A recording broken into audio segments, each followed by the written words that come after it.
You know who's not going to have a difficult time getting an interview? It's going to be Sergeant Major Payne. He is the subject of round number 5, and we're going to talk a little bit about some Medal of Honor stuff here. And these videos now. So I posted a blog this morning. We're recording on Thursday, and this video came across the AP wire of an actual helmet cam of what happened whenever Sergeant Major Payne earned the Medal of Honor. I legitimately think, now that we have the ability to wear body cams and helmet cams and all that stuff, it is going to completely change the way the award system works and how people view these actions. Because we've talked about it before. If you have a video of something, it slaps so different than whenever you don't have a video of it. You can read it all damn day. But imagine if you could go back to 1945 or 1943 and you could see Woody Williams on the sands of Iwo Jima shooting a flamethrower at a bunch of folks to try to get these pillboxes under control. You could do that with Tech Sergeant Chapman's video, and now with this one. You could see what happened. You could hear the gunshots going on, the absolute chaos, and still have the clarity of mind. I know this is an auditory podcast, but I want people to hear the audio and hear the chaos just for like 20, 30 seconds about what it would sound like in this situation. So that's kind of what you hear. Kate, walk us through what's going on with the Medal of Honor stuff. Right. So an American soldier helped rescue about 70 hostages set to be executed by ISIS in Iraq, and he has been approved to receive the Medal of Honor for his actions during that 2015 raid. Sergeant Major, it was 2015. You should see the video and be like, okay, here you go. Immediate.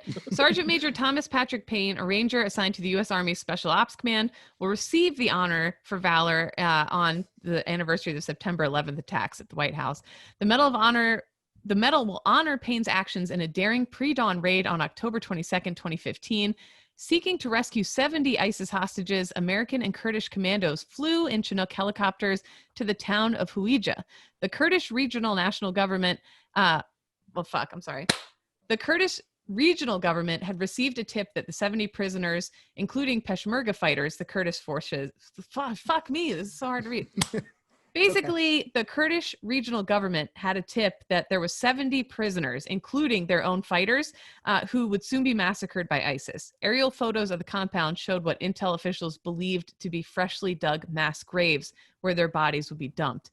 So the plan called for members of the American unit to just support the Kurdish commandos as they went in to save these guys, but it didn't work out that way. Time was of the essence.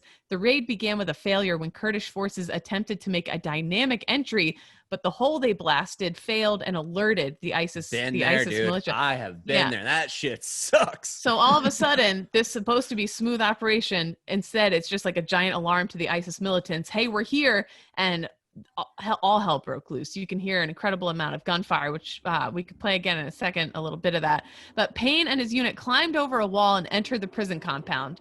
So basically, once all hell broke loose, they were only supposed to be on the outside to support. Split-second decision, we're going in. So Payne and his unit are climbing over a wall. They're entering the prison compound. The soldiers quickly cleared one of the 2 buildings known to house the hostages, and once inside, heavy enemy resistance. The team used bolt cutters to break the locks off the prison doors, freeing nearly 40 hostages. And you have to imagine, it's dark out, it's a pre-dawn raid. There are hostages who have no idea what's going on. There's gunfire, there's smoke, 40 people getting unlocked. Where do they run? What do they do? So it is a lot of wheels in motion. Moments later. Can I just make one point with that too, Kate? Sure. They don't speak English either. So you can't just say like, hey, follow me, come this way. It's just noise. So go ahead. I'm sorry.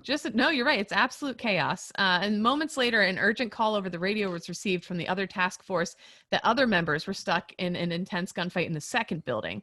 And again, quick thing of here's what it sounds like as all this is going on.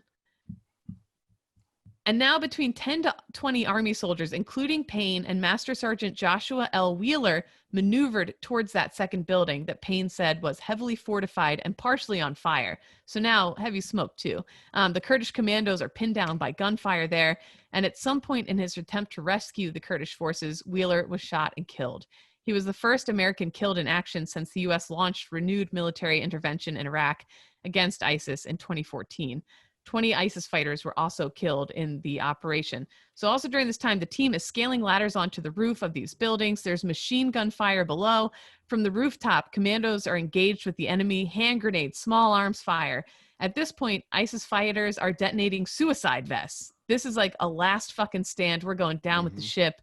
The roof is shaking. So Payne moves to another fortified door. He cuts the first lock, but heavy smoke's coming through. He can't breathe. He runs back out, hands the bolt cutters to an Iraqi counterpart. He goes back in and continues cutting locks and saving people, 30 more hostages out of that building. And finally, he runs back in to get one last hostage who was scared, too scared to move. He runs back into all this hell to do that. So yeah, he entered 2 more times. Absolute chaos. Last week, Defense Secretary Mark Esper endorsed the award for the Medal of Honor for this soldier. He says, that was for the next part. Oh, yeah. I'm sorry. Fuck. Ignore me there. Yeah, that's okay. But yeah, so absolutely he deserves it above and beyond. Put his life on the line, looking out for his fellow soldiers, for Iraqi and Kurdish soldiers, and for hostages. I mean, 70 people. And that story is one that happened in 2015, and it's obviously insane. Also this week, Secretary of Defense Mark Esper endorsed awarding the Medal of Honor to a soldier who sustained fatal burns while acting to save fellow soldiers in Iraq in 2005. And Army First Sergeant, I'm sorry. God, we fucked this all up. I know, it's... Okay, here we go. And last week, Defense Secretary Mark Esper endorsed awarding the Medal of Honor to a soldier who sustained fatal burns while acting to save fellow soldiers in Iraq in 2005. Army Sergeant First Class Alwyn Cashe of Florida previously received the Silver Stars for his action, but luckily, those are going to be finally bumped up. Cashe's story has been all over the military. Anyone who knows about the military and follows it closely knows this story and has been saying, come on, man, just fucking, this guy deserves it. Like, what else do you have to do? You give your life in service of others, trying to save others, knowing most likely you're going to die, and you get a Silver Star. You should receive the Medal of Honor. And finally, a Secretary of Defense is endorsing Alwyn Cashe for that. And what I think is incredible about this is imagine the pride of his son, who's currently serving as well, and knowing that people all across the Army, all across the military, all across the landscape of America know your dad had so much valor that they're like, let's change one of the names of the bases. This guy from actions in 2005, even though our history is so rich, he deserves to have a major military base named after him. And just to tell that story, I mean, a roadside bomb was detonated in Iraq back in 2005, and he went back in. His clothes were soaked in gasoline, and he went back into this burning vehicle and he saved several people's lives. And again, he went back in, pulling soldiers from the burning vehicle. And he died November 8th of that year in San Antonio, Texas, at one of the bases there. But to do that, to know the pain of, if you've even just touched some of that, and for him to just keep going back to save people, and probably knowing that he was going to die. I mean, that is Medal of Honor. He was on fire when he was saving these people. Right. He was on fire himself. And he would be the first Black service member honored with the distinction of the Medal of Honor for actions in Iraq and Afghanistan. Definitely way overdue, a big deal. And his son is PFC Andrew Cashe, who just recently, just this past July, graduated from Fort Benning. And definitely his mom is the biggest supporter. So his family's behind him. Yeah. I mean, that decision is tough because you see, when anybody joins, you know what could happen. But you never really put yourself in that position. Like, all 3 of us went knowing it was after September 11th, or all 4 of us. We all went knowing that it was going to be, you're going to war most likely. But I would venture to say we didn't have a real vision of what it would be like. I didn't know very many people who had gone. I didn't know anybody who was injured in these wars. You go when not just somebody that you know, but your dad dies, and your dad dies in such a horrific way where you saw it at Fort Houston. It's another thing if your dad dies or your mom dies while they're in combat overseas and you don't see what happens. You see the real life aftermath of what happened and still say, you know what? I'm going to put my fucking name on the line.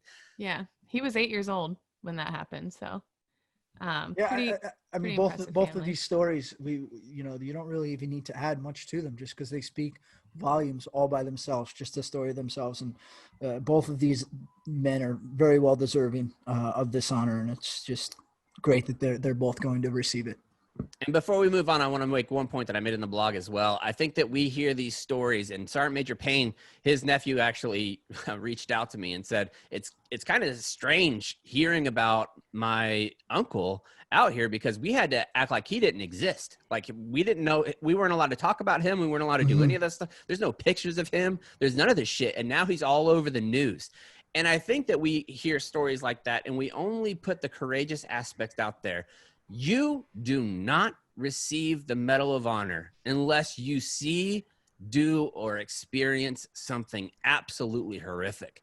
We look at the blue and the gold around somebody's neck, and we think that this is a beautiful thing. It's a story of courage. Dakota, Kyle, so many others have said to me, that was the worst day of my life. And now, because I have the medal, I'm almost required to talk about the worst day of my life every day for the rest of my life. And we don't think about that enough. So it's something that Sergeant Major Payne and his family know, that that's probably something that, if it doesn't haunt him, it might. I hope it doesn't, but I'm hoping it's something that he can move on from and get a little bit of closure here as well. Yeah, it really is a burden, honestly. I mean, for as honorable as it is to receive this award, it is a burden to have to relive that terrible day over and over again. And I only hope that that they can be strong and be okay with doing that.